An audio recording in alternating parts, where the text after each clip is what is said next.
Pour ces 11e rencontres annuelles, Agrodistribution a choisi un thème d'actualité. Quel avenir y a-t-il pour la e-distribution agricole? Après un sujet sur la montée du phénomène, un second sur les freins, nous nous pencherons sur l'offre en ligne. Aujourd'hui sur Internet, un agriculteur peut acheter des intrants, commercialiser ses productions ou aller chercher du conseil. Des métiers traditionnellement du ressort de la distribution agricole. Aux rencontres étaient présentes Agriconomie, AgriFind et Comparateur agricole. Aujourd'hui, si je me connecte là tout de suite, tu vas sur connexion.agrifind.fr, tu as une quarantaine d'offres. Donc sur ces 40 offres, on va avoir la moitié de personnes qui sont des agriculteurs et qui vont déposer une offre de service ou de conseil auprès de leurs collègues. Et l'autre moitié, c'est des gens dont c'est le métier de faire du conseil auprès des agriculteurs. Puis ça se décline en, grosso modo, deux grandes catégories, conseil et formation. Avec une possibilité d'acheter en ligne la prestation, et la moitié des offres sont des offres à distance, où les personnes sont susceptibles de donner leurs prestations, leurs conseils par téléphone ou par Skype. L'autre moitié, c'est des visites classiques, des rencontres physiques.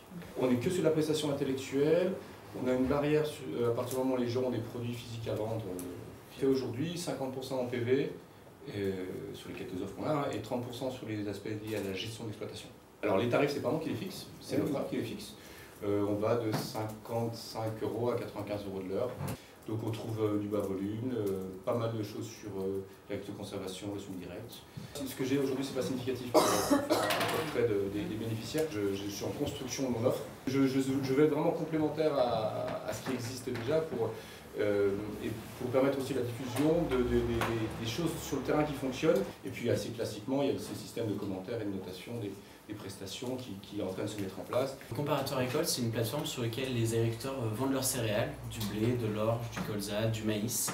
L'idée, c'est d'apporter de la clarté dans le marché pour nos agriculteurs, donc simplement en se localisant avec leur code postal, ils ont un accès directement au prix pour les différentes qualités. Aujourd'hui, on s'adresse aux agriculteurs essentiellement stockeurs, essentiellement céréaliers. On a couplé l'offre avec de l'engrais assez récemment. Le point de départ a été les céréales. On a décidé de créer une plateforme qui regroupait l'ensemble des besoins des agriculteurs sur la partie accro. Et comme Pierre-Antoine, le comparateur agricole, en indiquant un code postal, l'agriculteur a accès à tous les produits dont il a besoin avec des prix incluant la livraison chez lui. C'était assez nouveau et ça a permis à beaucoup d'agriculteurs de venir acheter en ligne et à beaucoup d'arriver à mieux comparer les prix avec leurs acteurs traditionnels. Et nous, on travaille avec des distributeurs, on travaille avec coopératives et négoces, même si les coopératives travaillent principalement avec leurs négoces, Agriconomie. On travaille avec des acteurs à l'étranger également aujourd'hui.